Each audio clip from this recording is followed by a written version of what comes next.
আসসালামু আলাইকুম। আমি সাব্বির আহমেদ ময়মনসিংহ সরকারি আন্দোলন কলেজ থেকে 2016 সালে এইচএসসি পাস করি। আমি বিএন 2018-এ অ্যাপ্লাই করি এবং 2060তম বোর্ড, দ্যাট মিনস 19শে মার্চ থেকে 22শে মার্চ পর্যন্ত যে আইএসএসবি বোর্ডটা হয় তাতে সেই পরীক্ষায় অংশগ্রহণ করি এবং চূড়ান্তভাবে নির্বাচিত হই। এই হচ্ছে আমার গ্রিন কার্ড।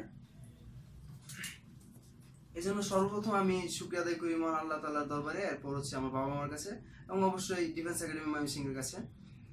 আমার ছোটবেলা থেকে স্বপ্ন ছিল ডিফেন্সে জয়েন করা, সেই উদ্দেশ্যে আমি নেভিতে অ্যাপ্লাই করি এবং যখন আইএসএসবির জন্য আমি সিলেক্টেড হলাম তখন আমার নিজে নিজে ফিল করলাম যে আমার একটা গাইডলাইনের প্রপার গাইডলাইন যেটা সেটা দরকার। তো সেক্ষেত্রে আমি আমার বিএমএতে ট্রেনিংরত কয়েকজন ফ্রেন্ডের কাছে সাজেশন চাইলে তারা ডিফেন্স একাডেমি ময়মনসিংহের কথা বলে এবং আমি ডিফেন্স একাডেমি ময়মনসিংহে আসি এবং অভিন ভাইয়ের পরামর্শ নিই। অভিন ভাইয়ের পরামর্শ সাপেক্ষে আমি ডিফেন্স একাডেমিতে ক্লাস শুরু করি এবং প্রিপারেশন নেওয়া শুরু করি। তো ওনার পরামর্শ এবং ওনার গাইডলাইন এবং ডিফেন্স একাডেমির থেকে যে শীট এবং নোট এবং অভিন ভাইয়ের গাইডলাইন সেই অনুযায়ী আমি প্রস্তুতি নিতে শুরু করি এবং পারফর্ম করি 2060 নম্বরে পারফর্ম করি এবং 14 নির্বাচিত হই।